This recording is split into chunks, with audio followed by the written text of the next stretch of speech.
Assalamualaikum warahmatullahi wabarakatuh. Selamat siang, Bapak, Ibu, dan rekan-rekan sekalian.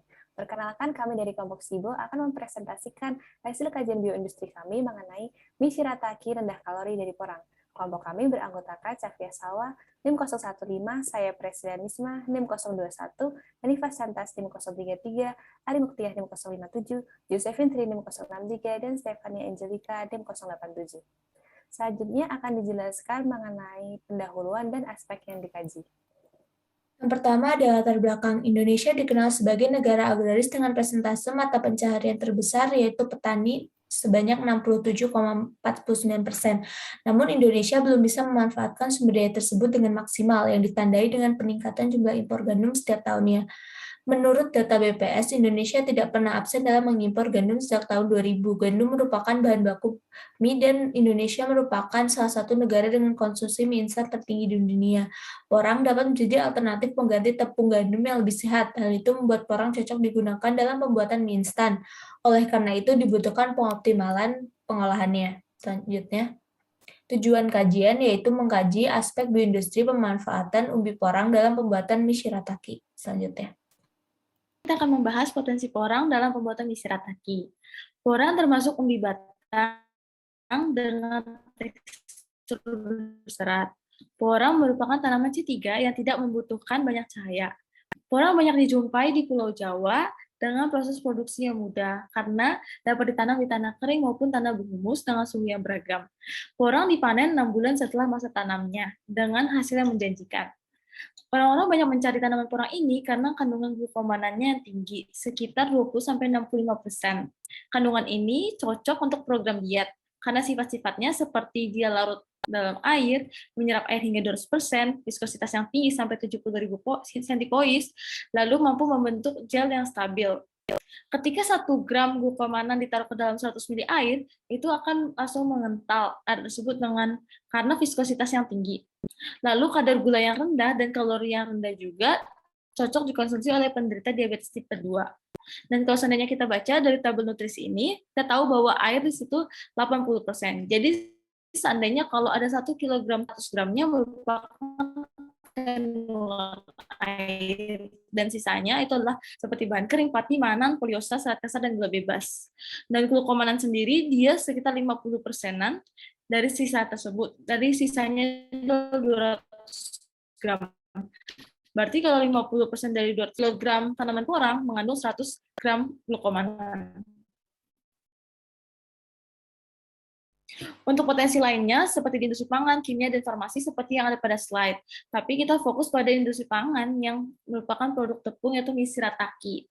Oke, selanjutnya akan dijelaskan oleh teman saya. Berikutnya akan dibahas mengenai aspek teknologi. Porang mengandung glukomanan, yaitu serat pangan pembentuk gel yang dapat terbentuk ketika dipanaskan hingga 85 derajat Celcius, dan juga mengandung kalsium oksalat yang dapat menimbulkan rasa gatal. Hal yang membuat porang Indonesia beda dengan porang lainnya adalah porang Indonesia tidak mengandung trimetilamin, sehingga tepung yang dihasilkan tidak akan berbau tengik. Berikutnya adalah metode pengolahan. Setelah umbi porang dipanen, hal yang pertama dilakukan adalah membersihkan porang dalam 2 tahap. Yang pertama adalah membersihkan porang dari tanah dengan menggunakan sebuah alat yang terdapat sikat-sikat di dalamnya, sehingga ketika mesin tersebut diputar, tanah yang melekat akan tersapu bersih, setelah itu barulah porang dicuci. Selanjutnya, umbi porang akan diiris tipis-tipis dan dikeringkan pada nampan di bawah panas matahari. Hasil yang diperoleh berupa chips porang yang akan digiling menjadi tepung dengan menggunakan hammer mill atau mesin penggiling. Lalu tepung dan glukomanan akan dipisahkan menggunakan blower atau ayakan. Untuk membuat shiratakinya sendiri, campurkan manan dalam air dan garam kalsium, lalu aduk selama 2 jam. Setelah dicetak berbentuk mie, lalu direndam lagi dalam larutan kalsium dan jadilah shirataki yang biasa kita temui. Terkait rekayasa bahan pembuatan shirataki, kalsium hidroksida yang digunakan dapat berupa kalsium yang diekstrak dari kulit telur, dan agar sesuai dengan kualitas standar internasional, tepung porang difraksinasi menggunakan siklon, yaitu proses pemisahan menurut kepadatan, penampang, dan tingkat fibrilasi. BRIN telah melakukan mutasi genetik dengan teknologi radiasi gamma. Sinar gamma memiliki daya tembus yang tinggi, efeknya menyeluruh, prosesnya sederhana, dan dapat dilakukan pada suhu kamar sehingga tidak akan mengubah bentuk dan warna produk. Bagian yang akan diiradiasi adalah mata tunas, umbi, dan bijinya. Teknologi iradiasi dimanfaatkan juga untuk sterilisasi dan pengawetan, karena dapat menghambat pertunasan, membasmi serangga, memperpanjang umur simpan, dan mereduksi patogen. Perbaikan varietas ini dilakukan dengan tujuan utama untuk meningkatkan produktivitas tanaman. Selama proses pembuatan shirataki, dilakukan kontrol terhadap kadar oksalat yang ada pada porang. Kadar oksalat sensitif terhadap pupuk, dan pupuk NPK dapat digunakan dalam penanaman porang karena diduga dapat mereduksi kandungan oksalat. Selanjutnya, penurunan kadar oksalat juga dapat dilakukan dengan mesin penepung stem mill. Kadar oksalat juga dapat diturunkan dengan perendaman dengan NaCl, dan alternatif NaCl adalah perendaman dengan garam gosrok atau garam kasar dan abu. Porang biasanya diekspor dalam bentuk chips. Hal ini dinilai kurang efektif karena chips porang harus diproses lagi oleh pengimpor. Maka lebih baik dijadikan tepung dulu ataupun produknya langsung baru diekspor. Saat ini, industri porang masih banyak dilakukan oleh industri kecil dan menengah. Jadi masih ada keterbatasan pengetahuan dalam pemilihan bahan, teknologi alat, desain kemasan yang sesuai, dan masih terbatas untuk membeli kemasan dalam jumlah besar. Sekarang pada umumnya porang dikemas di kantong plastik Ziploc. Foto yang ditampilkan adalah foto pengepakan produk porang yang dilakukan oleh ITS di Nganjuk. Selanjutnya saya akan menjelaskan tentang industri. Bahan baku pembuatan mie shirataki yaitu terdiri dari porang, kalsium hidroksida, dan air. Lalu proses transformasi yang terjadi dalam pembuatan ini ada 3, yaitu mengubah fisik porang, penyimpanan mie pada lemari es untuk mencegah basinya produk, terakhir pengemasan produk dengan plastik kedap udara agar produk tahan lama dan menarik. Lalu produk yang dihasilkan dapat berbentuk mie atau beras shirataki. Sistem produksi yang dilakukan ada 3, yaitu riset dan pengembangan produk, lalu pengolahan yang efektif, dan terakhir pemasaran.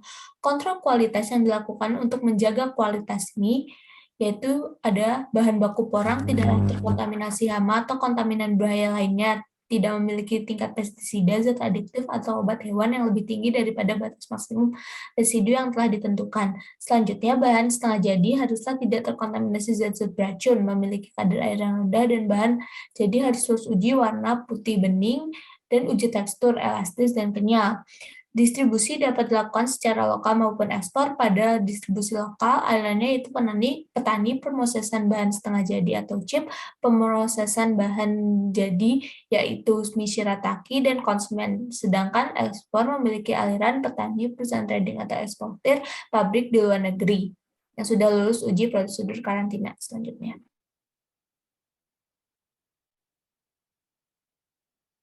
Selanjutnya yaitu manajemen. Manajemen ini terbagi menjadi 2, yaitu manajemen hulu dan hilir. Untuk manajemen hulu ini terbagi menjadi sarana dan perawatan. Nah, untuk sarana ini terbagi menjadi benih dan lahan. Untuk benih ini terbagi menjadi biji dan juga yang berkecambah. Jadi kalau masih dalam bentuk biji itu perlu disiapkan persemaian untuk pembibitan. Tapi jika udah berkecambah, maka tinggal dipindah ke persemaian. Kemudian untuk lahan terdapat kedalaman tanah dan pemisahan lahan. Jadi untuk kedalaman tanah, kalau misalnya bibitnya itu masih berupa bulbul besar, maka kedalaman tanahnya itu kurang lebih 5 cm. Tetapi bila menggunakan umbi batang dengan bobot kurang dari 200 gram, maka kedalaman tanahnya itu kurang lebih 10 cm. Dan jika umbi lebih berat dari itu, maka kedalaman tanahnya itu kurang lebih 15 cm. Kemudian untuk pemisahan penggunaan lahan atau dilakukan tanam bergilir pada lahan yang tersedia, yaitu lahan untuk pembibitan terpisah dengan lahan untuk produksi, sehingga dapat dilakukan pemenuhan secara rutin. Kemudian terdapat perawatan. Perawatan ini yaitu perbanyakkan biji, terdapat generatif dan juga kultur jaringan. Jadi untuk yang generatif itu diawali dengan mengecambahkan biji, kemudian memisahkan embrio, lalu embrio yang telah dipisahkan tersebut disemai sampai tumbuh tunas, kemudian dalam waktu 6-7 minggu disemai untuk berkecambah, kurang lebih 8 minggu kemudian siap ditanam di lapangan. Kemudian biji ini tuh perlu dikasih zat pemecah dormansi seperti CPPU.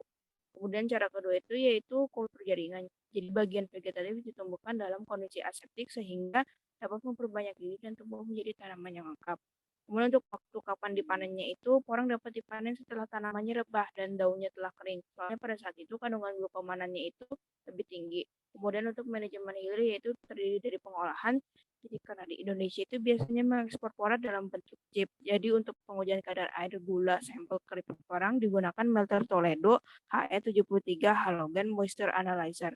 Nah, setelah diolah menjadi tepung seperti yang sudah dijelaskan tadi, untuk mengonsumsi mie shirataki dilakukan dengan cara mencuci mie shirataki terlebih dahulu, kemudian direbus selama 2-3 menit dengan api yang stabil, lalu ditiriskan. Selanjutnya diolah dengan resep dan selera masing-masing. Selanjutnya, Aspek pasar untuk supply sebenarnya pada tahun 2021, pemerintah Indonesia mengalokasikan lahan sekitar 47.000 hektar untuk penanaman porang.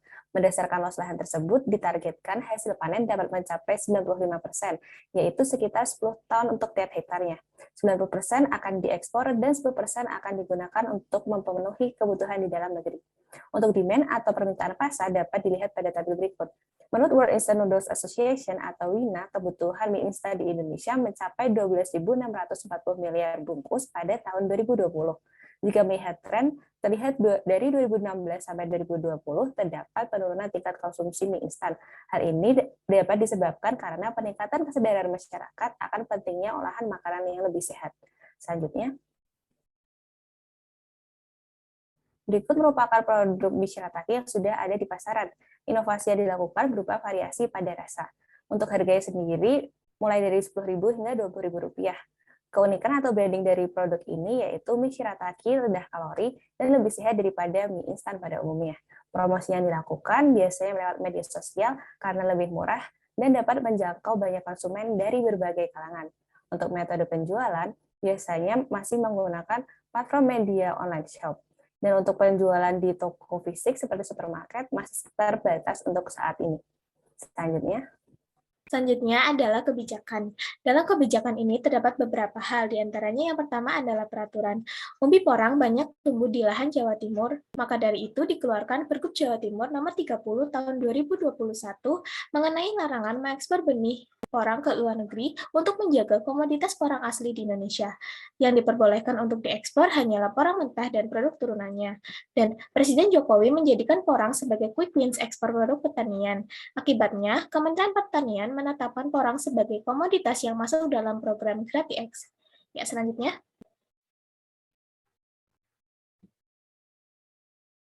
Selanjutnya ada kebijakan lokal. Bisa dilihat pada gambar, berikut program Kementerian Perindustrian dalam pengembangan porang. Di antaranya adalah pendampingan industri kecil dan menengah, peningkatan teknologi, pengembangan inovasi, dan promosi melalui pameran. Ya, selanjutnya. Selanjutnya ada kebijakan keunggulan. Tepung porang Indonesia tidak berbau amis. Hal ini membuat porang Indonesia sangat diminati di pasar luar negeri. Berikut ditampilkan grafik presentase negara tujuan ekspor porang Indonesia. Kemudian ada kebijakan tarif. Pemerintah mendorong agar pelaku industri kecil dan menengah melakukan ekspor dalam bentuk produk turunan karena nilai tambah ekonominya yang lebih tinggi. Perbandingannya bisa dilihat pada tabel harga komoditas porang 2021 pada layar. Ya, selanjutnya.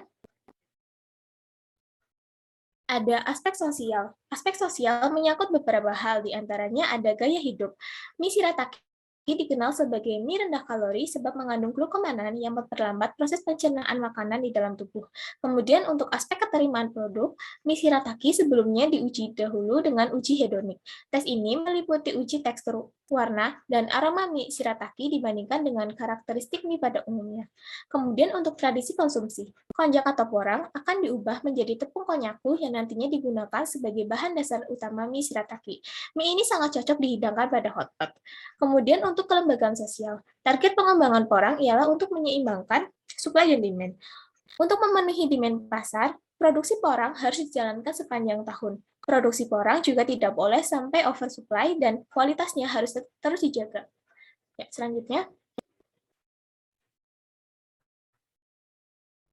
Yang terakhir ada kesimpulan dan saran. Kesimpulan dari topik kajian yang kami ambil adalah porang yang dapat digunakan sebagai bahan baku pembuatan mie shirataki yang merupakan inovasi baru dari mie instan yang lebih sehat.